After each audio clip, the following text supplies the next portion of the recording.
جو یہ کوئی بدعت نہیں ہے، یہ سنت کریمہ ہے۔ ہاں ایک پہلو ہو سکتا ہے کہ جس حیات قضائیہ کے ساتھ ہم منا رہے ہیں اس کو آپ کہہ سکتے ہیں کہ جی ایک نیا طریقہ ہے، جلوس نکالنا، جھنڈیاں لگانا، لائٹنگ کرنا، خاص اجتماعات کے انعقاد کرنا، یہ کچھ نئی چیزیں ضرور ہیں اور ہر نئی چیز کو بدعت کہا جاتا ہے، لیکن یہ بھی ہم نے صحابہ کرام علیہم رضوان سے سیکھا۔ یاد رکھیں کہ بدعت وہ چیز ہے کہ نبی کریم صلی اللہ علیہ وسلم کی حیات طیبہ کے بعد جو کچھ دین یا دنیا میں نیا کام پیدا ہوا اس کو بدعت کہا جاتا ہے۔ لہذا جب تک نبی کریم حیات رہے ہر چیز سنت، لیکن جب سرکار وفات پا گئے تو پھر بدعت کا آغاز ہوا۔ اب پہلے میں آپ سے ایک کویسچن کرتا ہوں، بہت غور سے اس پوائنٹ کو سمجھیے گا۔ یہ بتائیں شرعی احکام، ذرا ویڈیو کنٹرول کریں، آج میرے پاس ایکسس نہیں، میں گھر سے بیٹھا ہوں تو میں ایکسس نہیں ہے ایڈمن۔ دیکھیے انہوں نے دو باتیں کہی اس بیچ میں، ایک تو یہ کہا کہ سنت ہے اور جو حیات ہے وہ نہیں ہے لیکن اصل سنت ہے، میلاد منانا اس کو سنت بول دیا، حالانکہ اصلاً بھی سنت نہیں ہے۔ یعنی مسئلہ صرف یہ نہیں کہ آپ نے اس کا طریقہ بدل دیا ہے اور اصلاً میلاد کی کوئی نہ کوئی شکل یا اس کے جشن کی کوئی نہ کوئی صورت پہلے تھی، نہیں تھی، بالکل نہیں تھی۔ یعنی اللہ کے نبی صلی اللہ علیہ وسلم کی زندگی میں یا صحابہ کی زندگی میں ایسی کوئی شکل موجود نہیں تھی، اگر تھی تو آپ بتائیں، کوئی روایت پیش کریں، کوئی حدیث پیش کریں، تو یہ اس کو سنت کہنا یہ زور زبردستی ہے۔ اور دوسری بات انہوں نے بدعت کی ڈیفینیشن کیا دی کہ اللہ کی رسول صلی اللہ علیہ وسلم کی وفات کے بعد بدعت شروع ہو گئی، یعنی اس کے بعد جو کچھ عمل کیا گیا وہ سب بدعت ہے۔ تو یہاں پہ بھی دو مغالطہ ہو سکتا ہے، ایک تو یہ کہ عبادات سے جو معاملات کا مسئلہ ہے تو اس میں کوئی بھی نئی چیز ہوگی وہ بدعت نہیں ہوگی، کیونکہ بدعت کہتے ہیں دین میں کوئی نئی چیز شامل کرنا۔ دین میں اگر دین میں کوئی اضافہ نہیں ہو رہا، دنیاوی اعتبار سے ایجادات ہو رہی ہیں، ہوائی جہاز بن رہی ہیں، بسیں، بلڈنگیں سب بن رہی ہیں، اس کو بدعت نہیں کہیں گے، یہ لوگ اس کو بھی بدعت بول دیتے ہیں۔ اور دوسرا دین کے مسئلے میں بھی اگر اللہ کے نبی صلی اللہ علیہ وسلم نے کسی عمل کی تاکید کی ہے یا اس کی اجازت دی ہے یا اس کی مشروعیت اللہ کے رسول صلی اللہ علیہ وسلم کے دور میں ہو چکی ہے اور کوئی مانع تھا، کسی وجہ سے اس پہ عمل روک دیا گیا، تو اس کو بھی بعد میں انجام دینا اس کو بدعت نہیں کہیں گے۔ جیسے تراویح کا مسئلہ ہے، اللہ کے نبی صلی اللہ علیہ وسلم نے اپنی حیات میں ایک امام کے ساتھ سب کو تراویح پڑھائی۔ جماعت، دیکھ لوگ یہاں پہ ایک کنفیوژن پیدا کرتے ہیں، اس کہہ دیتے ہیں کہ جماعت کا سرے سے ثبوت ہی نہیں ہے، بعد میں بنائے گی۔ نہیں، جماعت کا مسئلہ نہیں ہے، جماعت تو ہمیشہ ہوتی رہی ہے۔ مسئلہ یہ تھا کہ صرف ایک جماعت یعنی صرف ایک امام کے ساتھ تراویح پڑھنا، تو اللہ کے رسول صلی اللہ علیہ وسلم نے اپنی حیات میں سے عمل کیا ہے اور پھر عمل سے جو اپنے آپ کو آپ نے الگ کر لیا، صحابہ کو جماعت بنانے سے نہیں روکا، اس کی وجہ یہ تھی کہ کہیں یہ فرض نہ ہو جائے۔ لیکن وفات رسول صلی اللہ علیہ وسلم کے بعد یہ معنی ختم ہو گیا، اب اگر اس پہ عمل کیا جا رہا ہے یہ بدعت نہیں ہے۔ یا اسی طرح سے کہیں پہ کسی علاقے کسی ایریے میں کوئی عمل جو سنت سے ثابت ہے، لوگ اس پہ عمل نہیں کر رہے ہیں، اب کوئی عالم جا کے وہاں پہ عمل کروانا شروع کر دے تو بھی اس کو بدعت نہیں کہیں گے، یعنی اصل موجود ہے شریعت میں تو اسے بدعت نہیں کہیں گے۔ اور ان کا تضاد بھی دیکھیے عید میلاد النبی کے مسئلے پہ، یہ کبھی یہ کہیں گے بدعت ہے اور کہیں گے بدعت حسنہ ہے، بدعت ہے اور بدعت حسنہ ہے۔ جب آپ نے اس کو بدعت کہہ دیا تو قرآن و حدیث میں دلائل نہیں ہو سکتے، اور اگر قرآن و حدیث سے دلائل ہے تو پھر وہ بدعت نہیں ہے۔ تو ان کی باتیں سنیں گے تو کوئی اس کو بدعت بول رہا ہے، یہ صاحب سنت بول رہے ہیں، تو بدعت سنت اسی دونوں میں یہ بیچارے جو ہے الجھے ہوئے ہیں، کبھی بدعت کہتے ہیں، کبھی سنت کہتے ہیں، کبھی بدعت حسنہ کہتے ہیں، کبھی سنت کہتے ہیں، لیکن دلیل کسی بھی طرح سے کہیں سے بھی ان کے پاس نہیں ہے۔ عام کے مکلف یا ان کو پورا کرنے کے ذمہ دار صرف ہم ہیں یا صحابہ کرام بھی تھے؟ بولیے۔ چوری کرنا ہمارے لیے حرام، صحابہ کرام کے لیے کیا تھی؟ حرام۔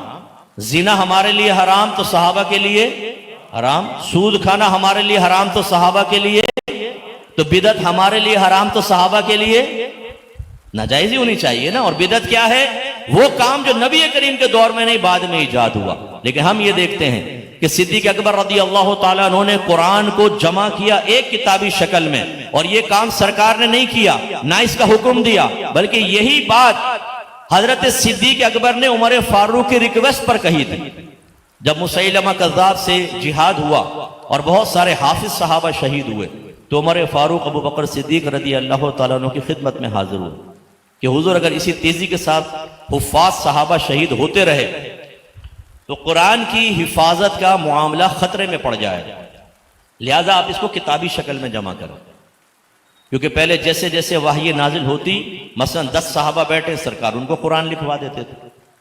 پھر سرکار کہیں اور گئے، 5 صحابہ ساتھ ہیں، نئے صحابہ، ایک آیت وہاں نازل ہوئی، ان کو لکھوا دی.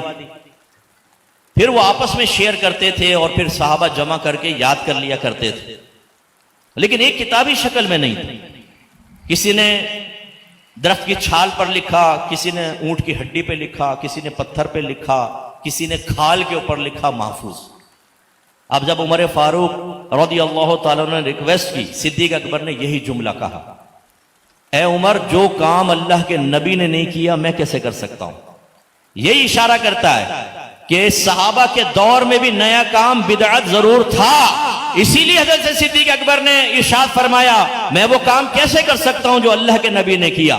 لیکن جب عمر فاروق رضی اللہ تعالیٰ عنہ کا اصرار ہوا تو صدیق اکبر اس پر راضی ہو گئے اور قرآن جمع کیا. لہذا اس سے نتیجہ نکلا کہ وہ بدعت ضرور تھا لیکن بری بدعت نہیں بلکہ ایک اچھی بدعت، کیونکہ اس میں دین کا فائدہ تھا. پھر عمر فاروق رضی اللہ تعالیٰ عنہ نے تراویح کی جماعت باقاعدہ قائم فرمائی. بس روکیے. اس کا جواب بھی شاید کل شیخ شعبان نے کچھ دیا تھا. یہ جو جتنی بھی مثالیں پیش کرتے ہیں، دیکھیے یہ جو قرآن مجید جمع کرنے کا مسئلہ، یہاں 2 چیزیں. پہلی بات تو کہ اس عمل پہ صحابہ کرام کا پورا اتفاق اور اجماع ہو گیا. تو جس چیز پر اتفاق ہو گیا، اجماع ہو گیا، اسے تو آپ کسی بھی اعتبار سے بدعت نہیں بول سکتے بھائی. یعنی صحابہ کرام نے اجتہاد کیا، اس اجتہاد پر سب کا اتفاق ہوگا، یہ اجماع ہے. اور امت کبھی غلط چیز پہ اجماع کر ہی نہیں سکتی. بدعت پہ کبھی اجماع نہیں ہو سکتا. جو بدعت ہے نا وہ دین سے الگ چیز ہے. تو ایسا نہیں ہو سکتا کہ کوئی بدعت ایجاد کیا اس پر جو ہے اجماع ہو گیا. نہیں، بدعت نہیں. تو پہلی بات یہ ہے کہ اجماع اس پر ہوا، یہ خود اپنے آپ میں ایک دلیل ہے. دوسری بات یہ ہے کہ یہ جو جمع قرآن کا مسئلہ ہے، یہ مسئلہ ایسا نہیں ہے کہ قرآن مجید جمع کریں گے یا نہیں کریں گے تو اس سے دین میں کچھ حذف و اضافہ ہوگا، کچھ رد و بدل ہوگا. ایسا بالکل نہیں ہے بھائی. وہ تو قرآن مجید کی آیات کو یاد کرنے کا، پڑھنے کا وہ ایک نظم ہے، وہ ایک انتظام ہے. اس کا دین میں کمی بیشی یا عبادت میں کمی بیشی سے کوئی تعلق نہیں ہے. ایک آدمی، مثال کے طور پر دیکھیے، ایک آدمی جو قرآن ایک ساتھ جمع ہے، وہاں سے اٹھا کے پڑھتا ہے کچھ آیتیں. ضابطہ کیا ہے؟ اللہ کے نبی صلی اللہ علیہ وسلم کی حدیث کیا ہے کہ 1 حرف پہ 10 نہیں کیے. تو اگر کوئی مصحف سے پڑھتا ہے تو اس کو بھی 1 حرف پہ 10 نہیں کیے. اگر کوئی نے ایک پارا الگ سے چھاپ کر رکھا، جیسے آپ بہت سارے مکاتب میں دیکھیں گے، مکتب میں، مدارس میں، کہ چھوٹے بچوں کے لیے الگ الگ ٹکڑوں میں وہ پرنٹ ہوتا ہے ایک پارا. اب جیسے آخری پارا ہے، چھوٹی صورتیں ہیں، تو وہ الگ سے چھپا ہوا ہے، بچے لے کے اس کو پڑھتے ہیں. تو یہ تو نہیں کہہ دیں گے نا کہ وہاں سے اگر کوئی بچہ لے کے پڑھ رہا ہے تو اس کا ثواب کم ہو جائے گا، اور جو مکمل قرآن لے کے پڑھتا ہے اس کا ثواب زیادہ ہو جائے گا. ایسے نماز کا مسئلہ ہے. ایک نے ایک سنگل پارا الگ سے چھپا ہوا تو اس کو لے کے کوئی صورت یاد کیا، اس کو نماز میں پڑھ رہا ہے. اور ایک نے پورے مصحف کو لے کے اور یاد کیا، نماز میں پڑھ رہا ہے. ایک آدمی نے مصحف سے پڑھا ہی نہیں، کسی حافظ کے ساتھ بیٹھ کے ایسے زبانی یاد کر لیا، وہ بھی جا کے قرآن میں نماز میں پڑھ رہا ہے. کیا تینوں کی نماز میں کوئی فرق ہوگا؟ کہ ان کا سورس کیا ہے، کہاں سے انہوں نے جو ہے یاد کیا ہے؟ تو یہ جمع قرآن جمع کرنا، حدیث جمع کرنا، لکھنا، اکٹھا کرنا، یہ ساری چیزیں دین کے تبلیغ کے ذرائع ہیں. دینی جو علم ہے اس کو پھیلانے کے یا محفوظ کرنے کے ذرائع، وسائل ہیں. یہ اس کو آپ یہ نہیں کہہ سکتے کہ اس سے دین میں کچھ کمی ہو رہی ہے یا کچھ اضافہ ہو رہا ہے. بتائیے جمع قرآن سے کیا نماز 5 نماز کی جگہ 6 نماز ہو گئی؟ یا زکوٰۃ کا کوئی حکم بدل گیا؟ یا کسی بھی طرح کا کسی حکم میں کوئی تبدیلی آئی؟ سنت، نفل، فرض، کہیں پہ کچھ معاملہ آگے پیچھے وہ کچھ نہیں ہوا. دین وہی ہے، لیکن اس دین کو، قرآنی آیات کو محفوظ کرنے کا ایک طریقہ، یعنی وہ ایک وسیلہ ہے، وہ ایک ذریعہ ہے علم، شریعت کے علم کو محفوظ رکھنے کا، یا آگے اس کو پہنچانے کا، یا آگے اس کو عام کرنے کا. تو یہ چیز بدعت کی کیٹیگری میں آتی نہیں. سرے سے اس چیز پہ بدعت کا اطلاق ہوگا ہی نہیں. باقی صحابہ کے بارے میں آپ کہتے ہیں کہ صحابہ کرام میں کبھی کسی چیز کو لے کے اختلاف ہوا، بحث ہوئی، تکرار ہوئی. کچھ چیزیں ایسی ہوئی کہ ابو بکر صدیق رضی اللہ تعالیٰ عنہ نے جو ہے کوئی مشورہ دیا اور عمر ابن خطاب رضی اللہ تعالیٰ عنہ کو اطمینان نہیں ہوا. لیکن بعد میں جب مناقشہ ہوا، بحث ہوئی، بات چیت ہوئی، تو عمر رضی اللہ تعالیٰ عنہ بھی آمادہ ہو گئے. خود بخاری کی روایت ہے نا کہ جب مانعین زکوٰۃ سے قتال کا مسئلہ تھا تو عمر رضی اللہ تعالیٰ عنہ کو اتنا نہیں تھا, لیکن جب عمر رضی اللہ عنہ خود کہتے ہیں کہ ابو بکر صدیق رضی اللہ تعالیٰ عنہ بار بار بات کرتے رہے یہاں تک کہ میرے دل میں بھی وہ بات آ گئی. تو ایسے کبھی ابو بکر صدیق رضی اللہ تعالیٰ عنہ کے ساتھ گفتگو کرتے ہوئے عمر رضی اللہ عنہ کی بات کے قائل ہو گئے, ایسے کبھی عمر رضی اللہ تعالیٰ عنہ نے کوئی بات کی ابو بکر صدیق رضی اللہ تعالیٰ عنہ اس کے قائل ہو گئے. لیکن یہ کہ یہ بدعت پہ چلنے پر آمادہ ہو گئے, وہ چیز بدعت پہ قائل ہو گئے, یہ غلط بات ہے. ابو بکر صدیق رضی اللہ تعالیٰ عنہ نے اس کو بدعت نہیں کہا, ہرگز نہیں کہا کہ یہ چیز بدعت ہے. بھائی ایک چیز یہ بھی ہوتی ہے نا کہ اللہ کے نبی صلی اللہ علیہ وسلم نے کوئی کام کیا, چاہے دین کا مسئلہ ہو دنیا کا مسئلہ ہو, اگر کوئی کمال اتباع میں اللہ کے نبی صلی اللہ علیہ وسلم کی پیروی میں اور بھی چیزیں اسی طرح سے انداز کرنا چاہتا ہے جس میں گنجائش ہے, لیکن وہ اللہ کے نبی صلی اللہ علیہ وسلم کے بتائے ہوئے طریقے سے ہٹنا نہیں چاہتا. آپ دیکھیں صحیح بخاری کی روایت ہے, ایک صحابی اللہ کے نبی صلی اللہ علیہ وسلم کے پاس آتے ہیں اور مانگتے ہیں, پیسہ مانگتے ہیں, تعاون مانگتے ہیں. اللہ کے رسول ان کو عطا کرتے ہیں, دوبارہ آتے ہیں پھر ان کو عطا کرتے ہیں, تیسری بار آتے ہیں پھر ان کو عطا کرتے ہیں. بس اللہ کے رسول فرماتے ہیں کہ بھئی یہ ٹھیک نہیں ہے بار بار مطالبہ کرنا, اس میں مال میں برکت نہیں ہوتی. ان کو سمجھاتے ہیں کہ دینے والا ہاتھ اونچا ہوتا ہے, لینے والا نیچا ہوتا ہے. یہ سمجھانے کے بعد وہ صحابی یہ عزم کر لیتے ہیں کہ اب میں جو ہے کبھی کسی کے سامنے ہاتھ نہیں پھیلاؤں گا, کسی سے نہیں مانگوں گا. حتیٰ کہ شیخین ابو بکر صدیق عمر رضی اللہ تعالیٰ جو عطیات دیتے تھے سرکاری, اس کو بھی قبول نہیں کرتے تھے. تو ایک کمال اطاعت کا جو ہے ایک جذبہ ہوتا تھا صحابہ کا کہ بھئی ہم یہ چیز نہیں کریں گے, لیکن اس کا یہ مطلب نہیں کہ وہ چیز ان کے لیے جائز تھی, وہ ناجائز تھی, وہ کوئی بدعت تھی جس پہ انہوں نے جو ہے اسے پرہیز کیا, اجتناب کیا. تو یہ معاملہ نہیں تھا. تو ایسے عبداللہ بن عمر رضی اللہ تعالیٰ عنہ کے بارے میں آتا ہے, وہ اللہ کے نبی صلی اللہ علیہ وسلم کی نہ صرف عبادات میں بلکہ معاملات میں بھی اتباع کرنا چاہتے تھے. معاملات میں بھی چاہتے تھے کہ ہم یہاں پر بھی اللہ کے نبی صلی اللہ علیہ وسلم کی ہم پیروی کریں, اسی کے مطابق ہمارے فیصلے ہوں. یہ بھی ان کا جو ہے کہیں سفر میں گئے اور کہیں اللہ کے رسول نے نماز پڑھ لی رک کے, تو ظاہر سی بات ہے کہ وہ تو دین کا حصہ نہیں کہ آپ بھی جائیں تو وہیں پہ نماز پڑھیں. لیکن عبداللہ بن عمر رضی اللہ عنہ کے بارے میں آتا ہے کہ وہ کمال محبت میں اور جوش اتباع میں اس چیز کا بھی لحاظ کرتے تھے. تو ایسے بہت سارے, ایک صحابی کو اللہ کے نبی صلی اللہ علیہ وسلم نے انگوٹھی پہنے تھے, کہا اس کو پھینک دو, پھینک دیا. تو لوگوں نے سمجھایا کہ بھئی صحیح مسلم کی روایت ہے کہ پھینکنے کا یہ مطلب نہیں تھا. اللہ کے رسول نے جو کہا کہ آپ اس کو اٹھاؤ ہی مت, آپ لے لو, آپ پہننے سے منع کیا. انہوں نے کہا نہیں, اللہ کے رسول نے کہا کہ پھینک دو تو پھینک دیا. تو یہ کمال اتباع ہے کہ جو مطلب اللہ کے نبی صلی اللہ علیہ وسلم کے ساتھ کمال محبت ہے کہ ہم یہ چیز نہیں کریں گے. اس کا یہ مطلب نہیں کہ وہ چیز ناجائز ہے یا بدعت ہے جیسے انہوں نے استدلال کر لیا, وہ بدعت کے زمرے میں نہیں ہے. تو یہ جو جمع قرآن کا مسئلہ ہے یہ کوئی بدعت نہیں ہے, اس کا بلکہ دین کی کیٹیگری میں نہیں آتا. جو اصل عبادت کی کیٹیگری ہے اس میں نہیں آتا. یہ نہ عبادت پر, نہ ثواب پر, نہ نماز پر کہیں پر بھی اثر انداز نہیں ہے. قرآن جو اکٹھا جمع ہوا ہے اور جو آج بھی الگ الگ چھپا ہوا, الگ الگ پارے یا دو لوگوں نے یاد کر کے رکھے ہیں, کوئی 2 پارا یاد کیا ہے, کوئی 4 پارا, کوئی 10 پارا, کوئی پورا قرآن یاد کیا ہوا. تو آج بھی قرآن کی دونوں شکل موجود ہے, ایک تو پورا مکمل مصحف موجود ہے اور ایسے ہی الگ الگ بھی چھپا ہوا ہے قرآن مجید. لیکن کوئی فرق پڑتا ہے یعنی دین میں, شریعت میں اس چیز سے کوئی فرق پڑتا ہے؟ کوئی فرق نہیں پڑتا.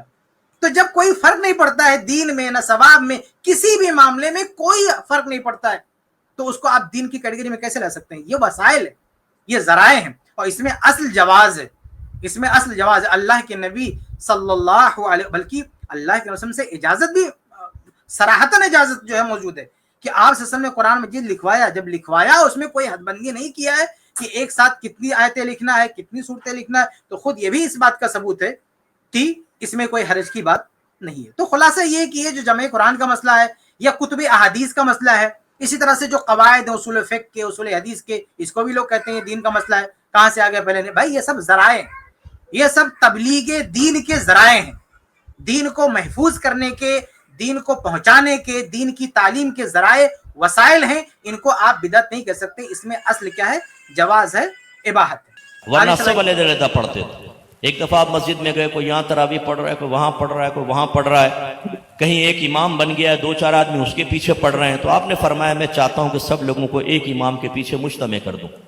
لہذا آپ نے حکم فرمایا, تراویح جماعت سے سٹارٹ ہوئی, آپ دیر سے پہنچے. جب آپ نے اس کو دیکھا تو فرمایا نعمت البدعۃ ھذہ, یہ کیا ہی اچھی بدعت ہے.